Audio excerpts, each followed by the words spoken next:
10h49, retour sur le plateau de Direct Investisseur. On parle marché avec Dorian Abadi, analyste chez XTB. Bonjour Dorian. Bonjour.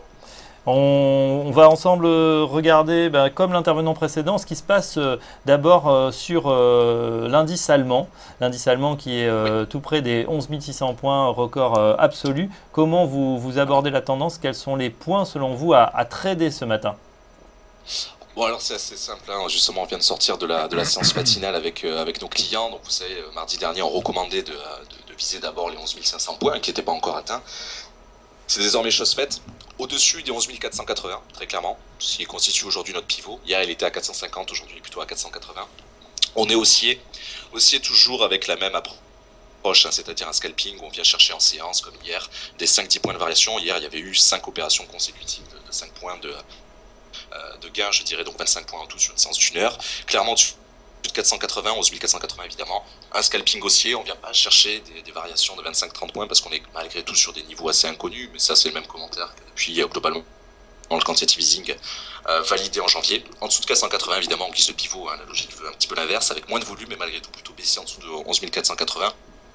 Beaucoup moins de volume, mais malgré tout, voilà, un petit suivi baissier. La trame est assez claire. Hein, qu'est-ce que vous avez dit ce matin justement à vos clients? Vous continuez à maintenant à viser donc les 11 600 points et au-delà, ou vous profitez justement de ces points hauts pour prendre des profits? Alors, les profits non, parce que c'est du scalping, donc dès qu'une opération est ouverte, en fait, quelques minutes après, elle est censée être clôturée. Mais la trame qu'on recommandait début janvier, notamment sur Téléfinance, suite au quantitative easing, c'était en premier objectif semestriel les 11 500, et on pensait vraiment que ce serait dans le courant du semestre, mais un peu plus tard, peut-être en avril ou en mai, c'est déjà dépassé. Désormais, clairement, c'est les 12 000 points qui nous intéressent. Donc s'il faut recontextualiser un peu ce scalping haussier, sur une trame, je dirais, de moyen terme, ce serait très clairement les 12 000 points. Par contre, méfiance, parce qu'on s'attend tout de même à une rupture baissière, peut-être de l'ordre de 300-400 points baissiers, entre les 11 500 et les 12 000 points en guise de correction. Un petit peu comme ce qui s'était passé justement les 6 et 9 février, donc vendredi 6 et lundi 9 février, où pareil, il y avait une petite claque baissière de 200-300 points qui ne remet pas en cause la tendance de fond. Voilà. Là, le scénario est clair, hein, pour nous, c'est une énorme trame, un énorme canal haussier, ponctuellement agité avec des explosions baissières. Voilà. En termes de stratégie justement de trading, vous recommandez à vos clients du coup de se protéger avec des stops? Vous avez des points que vous leur indiquez? Oui, alors justement aujourd'hui c'est plutôt les 480 de se méfier grandement de ce niveau-là. Alors c'est vrai que d'abord il faudrait casser les 500 qui deviennent de plus en plus psychologiques et techniques, hein, maintenant qu'on accumule un peu de chandelier, donc du temps tout simplement au-dessus et sur ce niveau-là. Mais très clairement, c'est ce qu'on applique en séance quotidiennement l'après-midi en séance avec nos clients, c'est-à-dire de respecter purement cette trame-là en respectant parfaitement le pivot.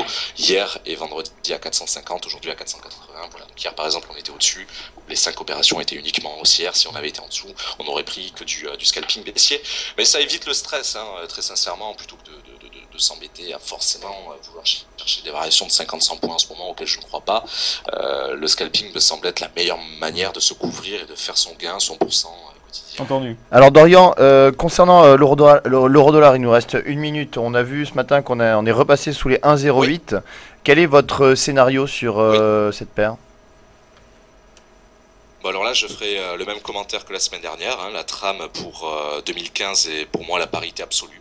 Littéralement 1 pour 1, donc avoir 1 euro au niveau d'1 $. On a recommandé évidemment d'ici là, un petit peu comme pour le DAX 30, des niveaux intermédiaires. Les prochains qu'on a recommandés, notamment ce matin à nos clients, sont les 1,0700, 1,0650, 1,0600. De toute manière, il faut pas chercher bien loin. Ça ne peut être que des objectifs pour le moment psychologiques, puisque le dernier objectif technique de notre point de vue avant la parité absolue, c'était les 1,09 qui constituaient les 161,8 de retracement de Fibonacci en D1.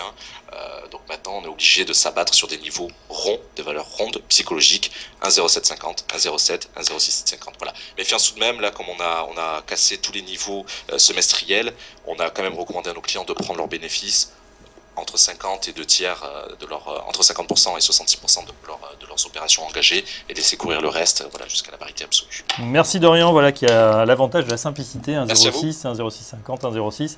Merci, voilà. Je rappelle que vous êtes à niche chez XTB. Merci, on vous retrouve très prochainement. À bientôt. Tout de suite, une vidéo pédagogique sur les matières premières.